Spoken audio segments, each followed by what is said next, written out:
time! So this situation happened when me and my friend group had just started 7th grade. And one of my friends in the group had already gotten detention for not finishing her homework. And keep in mind that this was a very strict teacher, so no one liked him. We'll call him Mr. Brown. So when the class found out that Mr. Brown gave Sophie detention for not finishing her homework, everyone thought that it was really unfair. A couple weeks go by and Sophie hated the teacher. And I'm pretty sure he hated all of us too. So then this one day, me, Sophie, and the rest of the group decided that we were tired of going to Mr. Brown's class just to get yelled at, so we decided that we were going to skip his class for that day. At the end of the period, we were walking to our next classes when we ran into Mr. Brown. He called us and pulled us aside, and he asked us where we were and why we weren't in his class today. We told him that we had all gone to the office, but he didn't believe us, so he gave all of us detention except for Sophie. In front of all of us, he told her to meet up with him after school and that she was going to spend detention in his class while we had it in a different class across the school.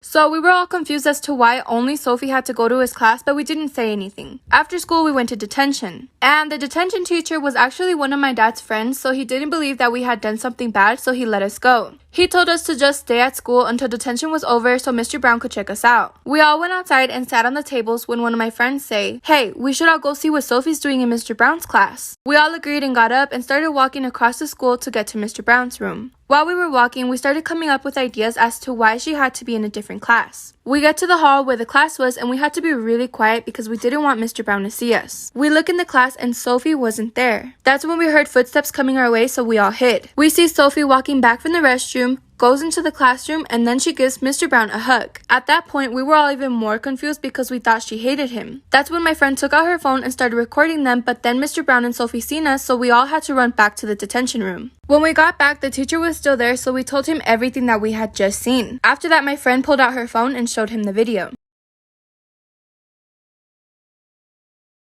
So we showed him the video, but by then detention was over, so we all had to go home. As we were leaving, Mr. Brown and the teacher got into an argument and Sophie had to stay there and call her parents. When it was over, my friend had to send the video to the detention teacher and then we went home. The next day, we all got together for announcements and we found out that Mr. Brown was not going to be a teacher at the school anymore and that he was going to jail for having a relationship with a minor. Sophie went to school that day but told us that it was her last day there and that it was all our fault that they got caught. She also said that her parents got so mad at her that they decided that she was going to be homeschooled from now on. And to this day, none of us have really talked about what happened between Sophie and Mr. Brown. Story time! Okay, so there was this girl I used to be friends with. We'll call her Olivia. Well, Olivia would always ask to hang out at my house, and of course I would say yes because she was my friend. But I began to notice that after we would hang out, my sister would be in a bad mood. Like this one day, she was like, "I hate you and your dumbass friends." So I went up to my mom and I was like, "Why is she in a bad mood?" And my mom was like, "I have no clue." So then the next day, Olivia came over to my house again. And she was like, "Can you get me a snack? I'm like so hungry." So of course I did, but when I came back downstairs, I see her whispering something into my sister's ear. And then my sister started crying and she ran off screaming. She said, "I hate you. Don't ever talk to me again." So I looked at Olivia and I was like, "What did you just tell her?" And she was like, "Tell her what?" At this point, I was pissed off and Olivia went to go use the bathroom. I'm sitting there waiting for her to come back when all of a sudden I hear my mom screaming my name. So I go to her and she was like, "Why have you been telling your sister that she's fat and ugly?" And I was like, "What? Ma, I've never said that. Who told you that?" And she was like, "Olivia told me right before she left." That's when I realized that Olivia was trying to ruin me and my sister's relationship for literally no reason. I told my mom and she was like, "Okay, I believe you, but I'm gonna check the cameras first just to be sure." And sure enough, Olivia was in the video saying things to my sister. After that, my mom ended up going all the way to her house and banged on her door and snitched her out to her parents. After that, she had to write an apology letter to me and my sister, and I haven't seen Olivia since that day. Story time of how my best friend got so weirdly obsessed with me that she even plotted to kill my boyfriend. So at the time, me and this girl, let's just call her Olivia, had only been friends for about 2 years. I mean, we really did everything together. We were with each other 24/7, and I mean, we were pretty good friends. But the only thing about our friendship is she did not like when I had other friends. I mean, she didn't have any other friends herself, but literally she would joke around about strangling my other friends because she didn't like when I gave my attention to anyone else. But honestly, I just thought of it as a joke. And then I started dating this guy, let's just name him Jacob. He was probably the sweetest guy I had ever met, and he was a real simp for me. So we started dating and about 4 or 5 months go by, and he started getting these texts from a random number. And it would always be cringy things like "leave her or you die," "get away from her," and like stupid cringy threats. Then one night, me and him were just hanging out. Then he gets a text with his exact address saying he had till tonight to leave me or he wouldn't see another day. Then we hear a knock at the door. I'm running out of time, late for part 2.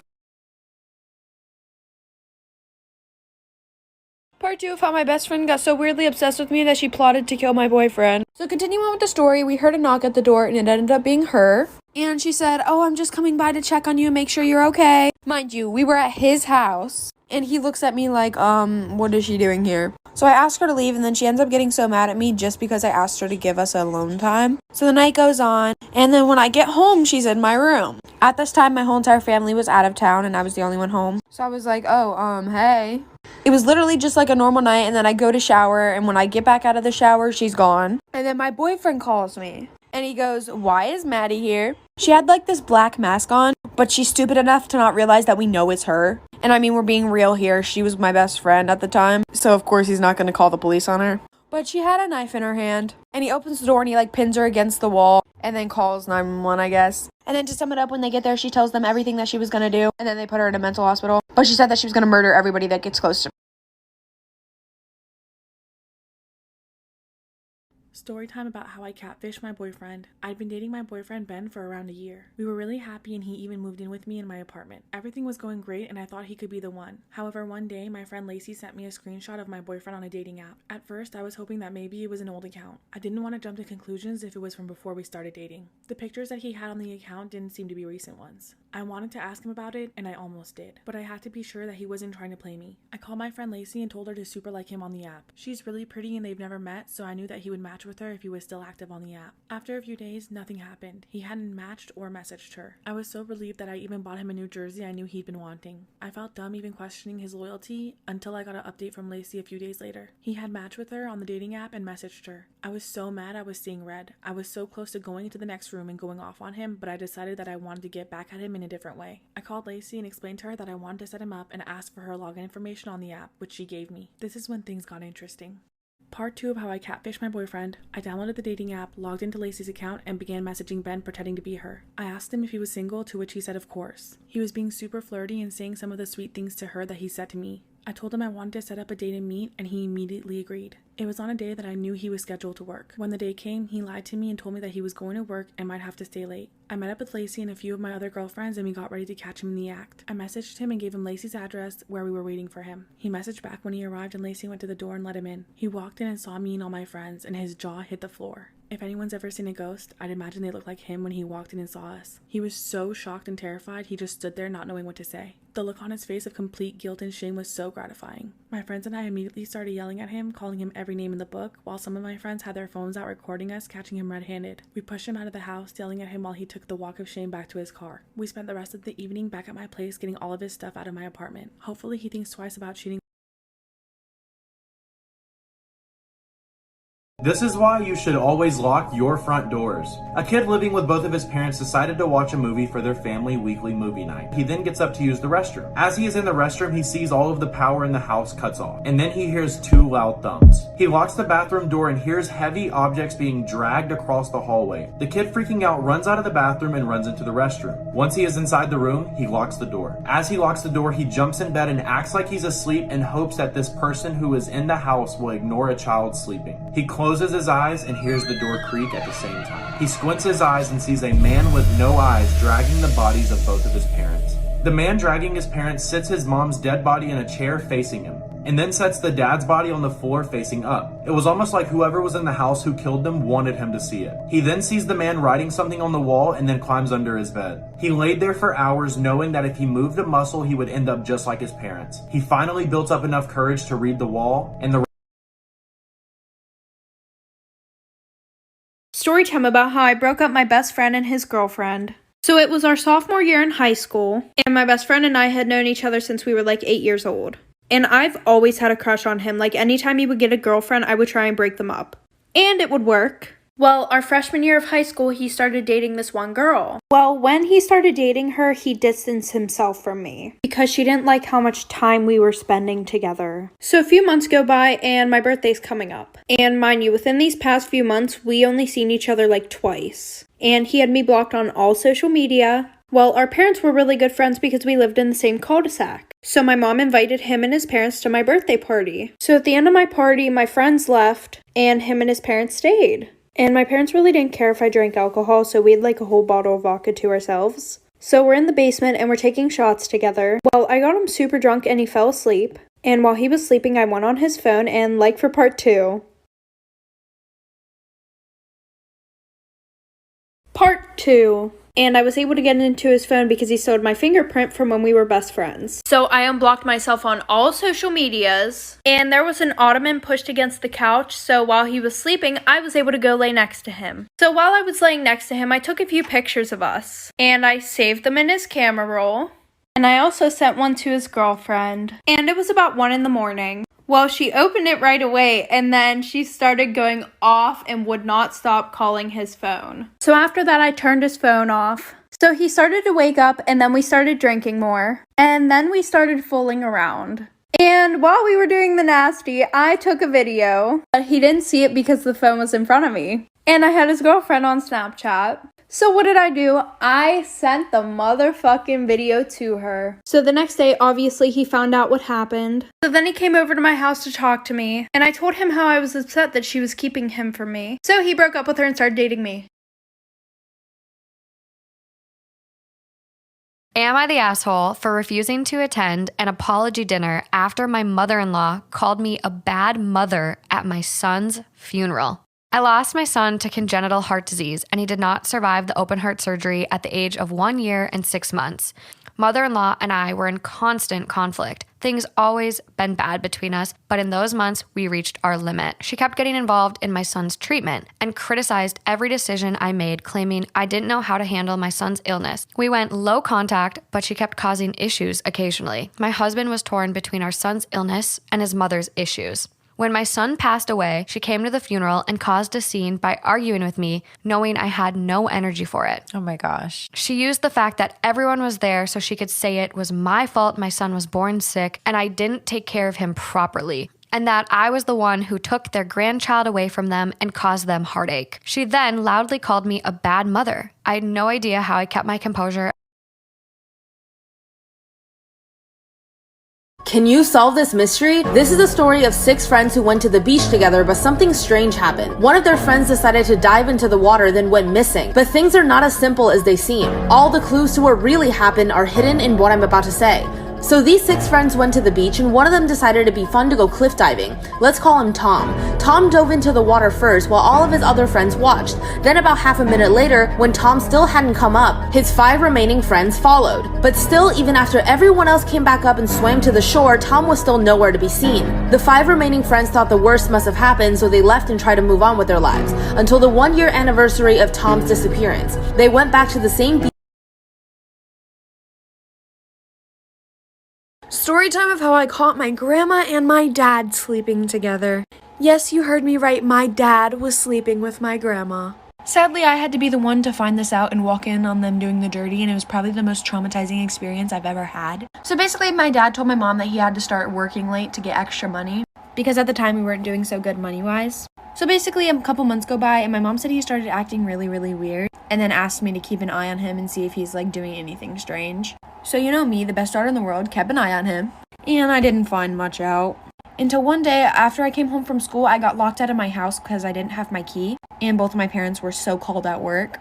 So I told my mom, and she works an hour away, so she couldn't come get me. And so I just had a friend drop me off at my grandma's house. So I tried calling my grandma, but she didn't answer, so I decided I was just gonna go anyways. I go through the back door like I always do, and I wanted to sneak up on her and give her a hug. So I try to be as quiet as I can, and I walk in the room and see my grandma and my dad butt naked on the bed. I'm running out of time, late for part 2. Part 2 of how I found out that my dad was sleeping with my grandma. So continuing on with the story, I walk in on my dad and my grandma butt naked sleeping with each other. And by sleeping, you guys know what I mean. Oh, did I forget to mention that that's also my dad's mom? So I caught my dad sleeping with his mom. Mind you, my grandma's like 55 and my dad is 32. I mean, I guess it's not that big of an age gap. So back to the story, my first reaction was to take out my phone and start filming it. And my dad and grandma did not like that. But I just kept filming. My exact words were, I need receipts. By this time, they're both under the blanket trying to get dressed.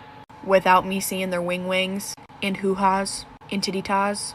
At this moment, I was like, wait, I could be having the dream life right now. I could blackmail these two into anything at this moment. Then I was like, nah, I love my mom a little more than that. So I started thinking for a second about what I wanted to do. Then I book it at the house and send the videos to my mom. They did get a divorce. My dad lives with my grandma, and I do occasionally see him, but I live with my mom. I work as an assistant for a really big fashion company. I had a defective wedding dress, and my boss asked if I knew anyone we could give it to. My best friend recently got engaged, so it was perfect. When she posted on Instagram to thank me and my boss, my family caught wind of it, and that's when the influx of calls came. I do not have a good relationship with my family. My parents kicked me out when I was 16 after I came out to them, and my sister wasn't much better. They demanded to know why I gave the dress to my friend and not to my sister. I didn't even know she was engaged. They suggested I try to take it back from my friend as family should always come first. My sister even tried to call my boss to complain. I just got off the phone with my mom and this is how the conversation went. She says my sister is very upset about the dress and I told her she needs to get over it. My mom says I can make it up to them by giving her another dress. I posted one last night on my Instagram. It's a $12,000 dress and that's the one my sister wants. And I told her, you expect me to give you a $12,000 dress when you kicked me out when I was 16? My mom says, that was a long time ago and we're talking about your sister, not me. When I refused to give the dress, my mom says the least I can do is help her buy one. At this point, I hang up and I've been avoiding them since then. Have you ever met someone who wouldn't take no for an answer? That's what happened to Jillian, but things took a strange and unexpected turn. Jillian always went to this one cafe, and one day she bumped into a young man. His name was Charles. Charles came from a wealthy family and thought that no woman could ever say no to him. He asked Jillian to have coffee with him, and she did. They had a friendly conversation for a while, but by the time the cafe was about to close, Charles gently grabbed Jillian by the hand and asked her out. She said, "I'm sorry, you're just not my type," and left. This made Charles furious. From then on, he'd come to the same cafe every single day to hope that Jillian was there. It got to the point where Jillian would look through the window and see Charles waiting for her. She'd feel uncomfortable and leave. It just seemed like he wouldn't take no for an answer. But things were not so simple. One day, it was the final straw. Charles brought flowers to the cafe and waited for Jillian. When she didn't show up, Charles took the flowers, threw them on the ground, and stomped on them. He yelled, "That's it, I'm gonna make you my girlfriend if it's the last thing I do." The next day, he looked up Jillian's address in the phone book and went to her house. But he could never have expected what he would find there. Follow for part 2. Crazy ass story time about how my best friend's parents walked in on me sleeping with my best friend's brothers. And yes, I said brothers. So my freshman year, I became best friends with this girl. And she had 2 older, hot ass brothers. One was in college, and one was a senior. Well, it was Christmas break, and her older brother from college was home. And my parents let me go with them to Florida for Christmas break. They had a super nice beach house, and I was sharing a room with my best friend. And the boys were sharing a room. And our room was connected because there was a bathroom in the middle. Well, my best friend got super sick the first 3 days of the trip, so she didn't do anything with us. So I was hanging out with the boys all the time. Well, the one night we were on the deck and we started to play Truth or Dare. And one of them asked, "Would you sleep with us?" And I said, yeah. So at around 3 a.m., I snuck into the room and things started to get real nasty. There are kids on this app, so just use your imagination. And things started to get really loud and we woke their parents up, like for part 2.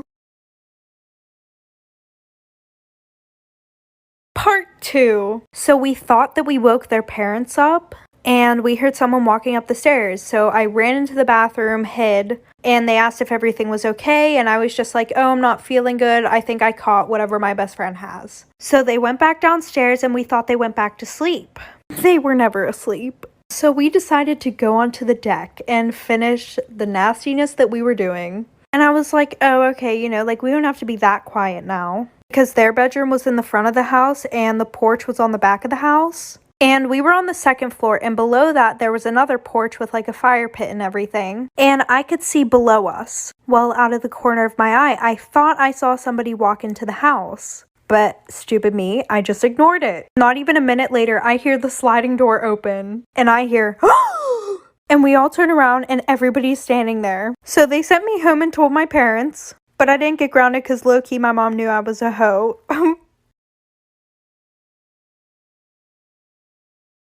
Crazy story time about the girl that my dad was having an affair with. So a little background information. My mom and my dad had been married for 10 years. And they had 3 children. Me, who's the oldest, I'm 16. And then my 2 younger sisters. Well, since I was 12 years old, I've lived with my grandma. Because of some personal issues that went on at home. Well, because I lived with my grandma, I barely ever saw my family.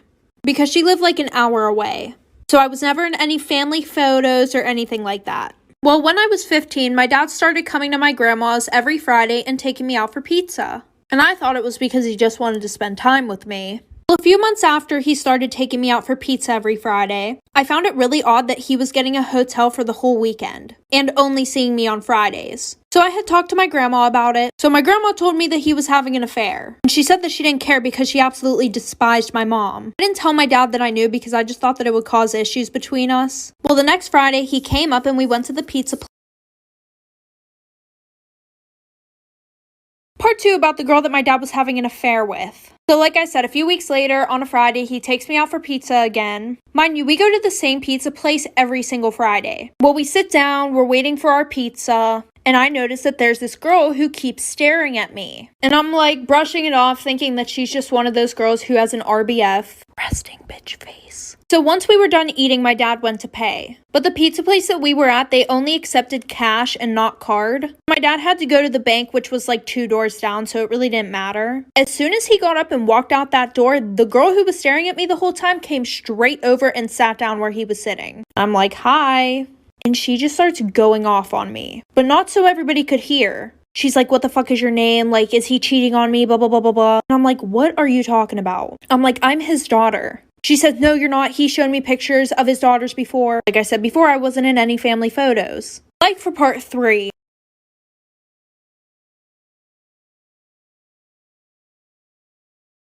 Part 3 about the crazy ass girl that my dad was having an affair with. So like I said, she comes over, she sits down. She thinks she's confronting me about being just some random girl that my dad's cheating on her with. And then like I had said earlier, I was not in any family photos because I had lived with my grandma for years. So she was like, oh, like, no, he showed me pictures of his kids and stuff like that. So because she thought that I was lying, she went up and tried to fight me. But I grabbed this bitch by her hair and I fucking dragged her. Of course, while I'm beating the shit out of her, my dad walks in. He's like, oh my god, what are you doing to her? Let her go, blah, blah, blah. Everybody else is freaking out at this point. We get kicked out. The cops get called. She goes to jail because originally she put her hands on me. And I decided to press charges, even though my dad begged me not to. So then I confronted him about the fact that he only came up once a week to spend one Friday with me, but he got a hotel and spent the whole weekend with her. So now I still live with my grandma. I don't see my dad anymore. He's still having an affair with this girl. I'm still really pissed off about it, so I kind of just want to tell my mom what he's doing.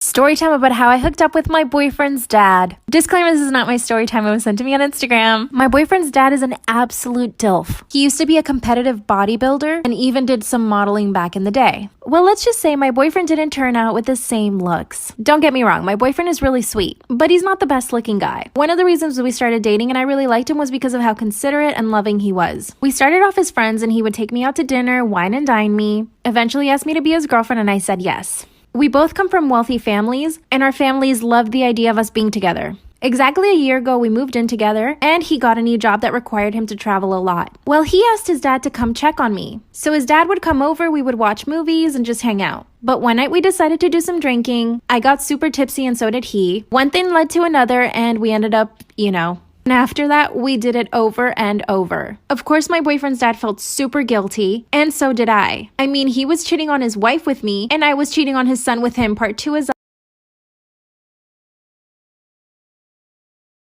of how I hooked up with my boyfriend's dad. Disclaimer, this is not my story time. It was sent to me on Instagram. After my boyfriend's dad and I had hooked up a couple of times, of course, he felt really guilty, and so did I. We decided to end things cordially and never tell anyone about it. Fast forward to when my boyfriend comes home from his work trip.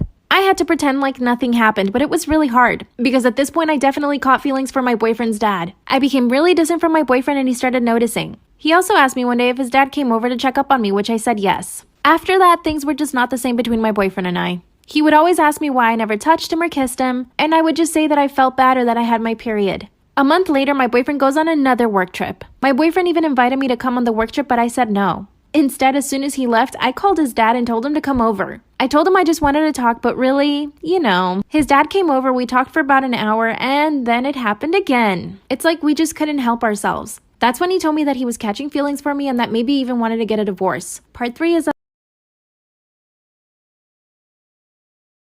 Part 3 of how I hooked up with my boyfriend's dad. Disclaimer, this is not my story time. It was sent to me on Instagram. My boyfriend's dad tells me that he wants to get a divorce from his wife because he's catching feelings for me. He even suggested that we could move away to another town. And yes, at this point, I had totally fallen for him too. But at the same time, I still had a relationship with his son. But to be honest with you guys, I didn't have the guts to tell my boyfriend that I loved his dad. Since my boyfriend was still on the work trip, his dad would come over almost every single day. His wife, aka my mother-in-law, didn't even notice that she was coming over to my place. She thought he was at work and at the gym. We are now fully in love. My boyfriend came back from his work trip and of course, I was still distant. A few days later, he asked me what was wrong and I just don't know what to tell him. His dad told me to keep quiet for now because he wants to figure out what to do. I don't want to end a marriage and I know I don't want to break my boyfriend's heart. But at the same time, I am in love with his dad. I know you guys are going to think I'm a terrible person, but I genuinely need your advice. What do you guys think I should do? Should I be honest with my boyfriend? Storytime about my roommate's crazy girlfriend. I'm a lesbian living with my good friend who's a guy. I own the apartment and rent out the room to him. A month ago, he met a girl online and they started dating. She's constantly at our place and I'll be honest, I don't like her. She's always been incredibly rude and standoffish towards me. I eventually learned that it's because she thought I had a thing for my roomie even after he told her I was gay, to which she replied that I don't look gay. A few weeks ago at a kickback at our place, I pulled her aside telling her that I really am gay and I hope that we could be friends. She seemed to take this very well and was overly friendly with me for the rest of the night. The next day, my roommate wanted to talk to me saying that his girlfriend feels uncomfortable around me after I drunkenly hit on her. What? I wasn't drunk at all and I'm not attracted to her whatsoever. I explained to my roommate what really happened and he was skeptical but took my word for it, chalking it up to a miscommunication. A week later, we had another kickback and his girlfriend was there, of course. I was cordial but stayed away so another miscommunication wouldn't happen. Towards the end of the night, another friend said to me, "Dude, what's going on? She's telling everyone that you've been hitting on her all night." I was pissed off and went up to her in front of everyone saying, "What the hell's going on? Why are you spewing lies about me hitting on you to all my friends?" Part 2 of my roommate's crazy girlfriend. She stared at me, unable to respond. Then I said, "Just because I'm gay doesn't mean that I'm into you. Trust me, I'm not the least bit interested in you." She started sobbing and spewing BS, so I kicked her out and told her that she's not welcome anymore for making me uncomfortable in my own apartment. Her and my roommate both left, and he was super pissed at me. He didn't come back for a while, but I got some angry texts. However, I stood my ground about her not being welcome anymore. I told him he was free to stay or move out as he pleases. Most of her friends were on my side. Nearly a week later, my roommate returned home and he was giving me the silent treatment. I figured I'd just leave him alone and let him get over it. Then his girlfriend started calling me and demanding that I give the phone to him because he apparently wasn't speaking to her. I told her to kick rocks and that I wasn't getting in their business anymore. Soon after, my roommate finally started talking to me again. Turns out, they got into a huge blowout fight and his girlfriend admitted that she wanted me to flirt with her just to prove that she could pull a lesbian. He told her that was messed up and then broke up with her on the spot. She wouldn't stop blowing up our phones for weeks until I finally blocked her number. It's been a few months and my roommate moved out. We're definitely not as close, but we're still good friends. His ex-girlfriend recently came out as bisexual on social media. How ironic.